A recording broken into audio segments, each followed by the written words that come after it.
గౌరవనీయులైన తెలంగాణ ముఖ్యమంత్రి వర్యులు రేవంత్ రెడ్డి సార్ నమస్కారాలు సార్.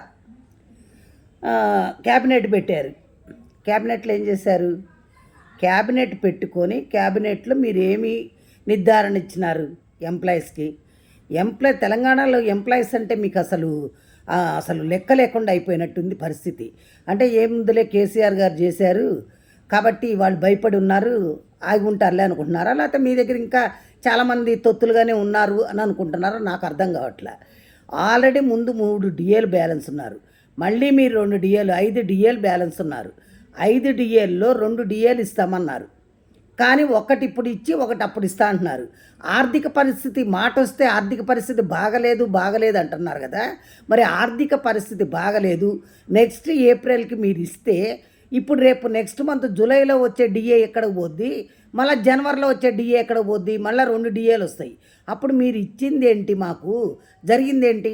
అంటే ఎంప్లాయీస్ అంటే ఇంత చిన్న చూపుగా ఉందా? మరి ఎంప్లాయీస్ లేకుండా మీరు పని ఎలా చేయించుకుంటున్నారు? మరి మీరేమి ఇచ్చేది మాకేమి పుక్కడికి ఇవ్వట్లేదు సార్, మాకు రాజ్యాంగంలో ఇచ్చిన హక్కులు ఇస్తున్నారు. ఆ హక్కులకి మీరు అలా చేస్తున్నారేంటి?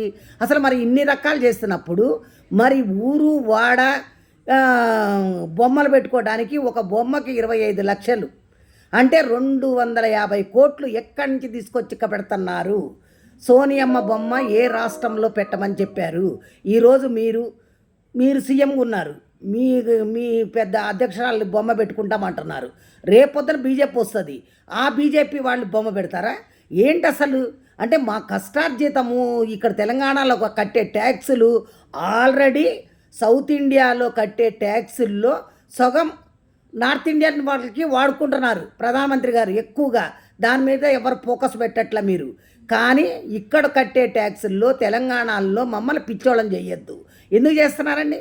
అసలు ఇప్పుడు ఆ బొమ్మలు 25 లక్షలు ఒక్కొక్క బొమ్మ లెక్కన పెట్టమని చెప్పినోడు ఎవరు? మీరు బీసీలకి న్యాయం చేశారు, రాశారు, దానికి మిమ్మల్ని మెచ్చుకోవచ్చు కాంగ్రెస్ ప్రభుత్వాన్ని. మరి అలాంటప్పుడు మా బీసీలకు ఆడవాళ్ళకి గౌరవంగా మమ్మల్ని చదువుకుకి ఉపయోగపడ్డ సావిత్రి పూలేబాయి ఒక్క విగ్రహం పెడితే చాలు కదా, బీసీలకి గౌరవించిన వాళ్ళు అవుతారు కదా. మీరు ఏం చేస్తున్నారు? మీకు సలహాలు ఎవరు ఇస్తున్నారు? మీరు పెట్టుకున్న సలహాదారులు ఎవరున్నారో మాకైతే అర్థం కావట్లేదు సార్. ఎందుకంటే మీ క్యాబినెట్లో మీ దగ్గర పెట్టుకున్న వాళ్ళంతా మీ ఓసీల్ని మీ రెడ్డీస్ని పెట్టుకున్నట్టున్నారు.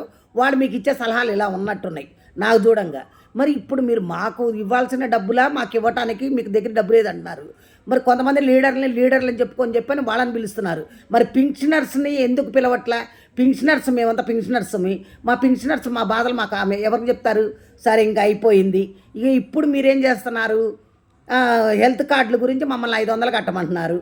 సరే 500 లెక్కన మామూలుగా ఉరామురిగా 2 లక్షల మంది, 1 లక్ష మంది వాళ్ళు, 1 లక్ష మంది రిటైర్డ్ వాళ్ళు అని వేసుకుందాం అనుకోండి.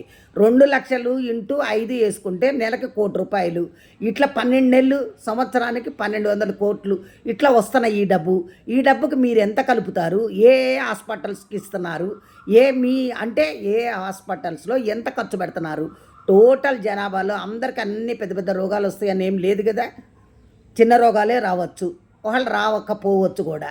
అలాంటప్పుడు మీరు ఒక శ్వేతపత్రాన్ని విడుదల చేయండి ఏంటి అనేది. ఈ ట్రస్టులో మొత్తం మీ గవర్నమెంట్ వాళ్ళే అందులో ఉంటే మాకు నమ్మకం లేదు.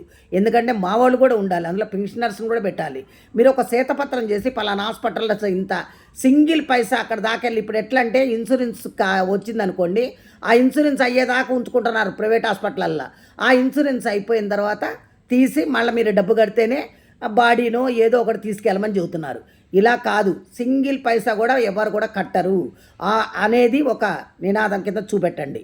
కానీ మీరు ఇప్పుడు 250 కోట్లు బొమ్మలకు పెట్టాలి, సోనియమ్మ గారి ఊరా పెట్టాలి అని మటుకు అనద్దు. అట్లా పెడితే మటుకు ఊరుకునేది లేదండి. నేనైతే మటుకు హైకోర్టుకి వెళ్తా, సుప్రీంకోర్టుకు కూడా వెళ్తాను. ఇలా పెట్టి డబ్బునంతా దుర్వినియోగం చెయ్యొద్దు. చేసి సర్వనాశనం చేసిపోయిండు కేసీఆర్ సార్ చేయబట్టే ఇట్లా అయిపోయింది. దానికి తోడు బీహారీ ఐఏఎస్ ఆఫీసర్ని పెట్టుకొని ఆనాడు ఆయన నాశనం చేసిండు. ఇప్పుడు మళ్ళీ మీరు అపోజిషన్లో ఉన్నప్పుడేమో ఆ బీహారీ ఐఏఎస్లే ఇలా చేశారు అలా చేశారని చెప్పని తిట్టారు. మరి అదే వాళ్ళతోటి మళ్ళీ ఈరోజు కమిటీలు వేసి వాళ్ళు ఆ నలుగురే సెక్రటరేట్ మొత్తం తిప్పుతున్నారు చక్రం. తిప్పి తిప్పి మళ్ళీ గుల్ల చేస్తున్నారు. మీరు ఎందుకు దాని గురించి ఎందుకు పట్టించుకోవట్లేదో నాకు అర్థం కావట్లేదు. మీరు ఆ రోజేమో ఒక మాట, ఈరోజు సీఎం అయిన తర్వాత ఒక మాట ఎలా చెప్తారండి? చెప్పండి. అప్పుడు వీడియో ఉంటుందని తెలియదా? పాత రోజులంటే ఏమీ ఉండదండి. ఇప్పుడు రికార్డు ఉంటుంది. ఈరోజు నేను మాట్లాడింది రేపు పొద్దున రికార్డు ఉంటుంది కదా. ఆన్ రికార్డ్ ప్రకారం మీరు మటుకు అది చెయ్యొద్దు సార్. మీరు ఎక్కడ కూడా అందరి మనోభావాలు దెబ్బ కొట్టద్దు. తెలంగాణ ఇచ్చింది కాదనట్ల. తెలంగాణ ఏ పొజిషన్లో ఇచ్చింది? వాళ్ళ కొత్తగా ఏం తెలంగాణ గురించి ఉద్యమం జరగల. 1962 నుంచి 59 నుంచి మొదలైతే 62 నుంచి వదిలితే మధ్యలో వెళ్ళిపోయారు. ఎంతోమంది బలిదానాలు చేశారు. మీరు ఈ డబ్బులు ఈ విధంగా బొమ్మలకి గిమ్మలకి పెట్టే బదులు ఈ డబ్బుల్ని ఆ ఉద్యమకారులకి, చనిపోయిన వాళ్ళకి, ఆ పిల్లలు ప్రాణత్యాగాలు చేసిన వాళ్ళకి, అలాంటి వాళ్ళకి ఏమైనా హెల్ప్ చేయొచ్చు కదా. మరి ఇంత డబ్బు వేస్ట్, డబ్బు లేదు. ఎంతసేపు లో బడ్జెట్ చెప్తున్నారు. పక్కన చూడండి, పక్క రాష్ట్రంలో రూపాయి లేదు వాళ్ళ దగ్గర, కానీ వాళ్ళకి ఒక్క డిఏ కూడా బ్యాలెన్స్ లేడు. నెక్స్ట్ మంత్ వచ్చే డిఏ ఉంటుంది అంటే అప్పుడు ఆ ఒక్క డిఏ జనవరిలోపు ఇవ్వచ్చు. పిఆర్సీ లేదు. ఏంటి సార్ మీరు చేసేది? ఏంటి? 1.5 సంవత్సరం వచ్చిన తర్వాత ఏం చేస్తున్నారు చెప్పండి? ఖాళీ ఆ ఫ్రీ బస్ ఒకటి పెట్టారు. ఎవరు పెట్టమన్నారు? ఫ్రీ బస్సు ₹1,00,000 జీతం తీసుకునే వాళ్ళు కూడా ఫ్రీ బస్సులో పోతున్నారు. ఫ్రీ బస్ ఎవరికి? పేదలకు అనే వాళ్ళకి పెట్టాలి. అంతేగాని ఇలా చెయ్యొద్దు సార్. మీకు పూర్తిగా సలహా, మీరు ఏమన్నా మాట ఎక్కితే చాలు, నా దగ్గర డబ్బు రాదు, నాకు అప్పు పుట్టట్లేదు, నేను వడ్డీలు కడుతున్నా అనే సంగతి ముందు తెలియదా? మీరు ముఖ్యమంత్రిగా రాకముందే మీకు తెలుసు. కేసీఆర్ గారు మొత్తం సర్వనాశనం చేసిండు 10 ఏళ్లల్లా. ఇవి గట్టి మొత్తం చేశాడు. ఎవరికి వచ్చింది వాళ్ళు అంతలా సెక్రటరేట్ కట్టుకుంటే అందం గురించా? లైట్లకి కరెంటు బిల్లులు ఎంత వాసిపోతుంది సార్? కరెంటు బిల్లు ఏమైనా ఫ్రీగా వస్తుందా? చెప్పండి. అయిపోయింది. ఒకసారి ఒక అతను తప్పు చేశాడంటే మళ్ళీ మీరు తప్పు చేయొద్దు. అదేమనంటే మాటలు వస్తే మీరు తిట్టుకోండి, మీ పర్సనల్స్ మాకు సంబంధంలే. కానీ ఎంప్లాయీస్కి మటుకు మీరు అన్యాయం చేస్తే మటుకు మేము ఊరుకునేదే లేదు.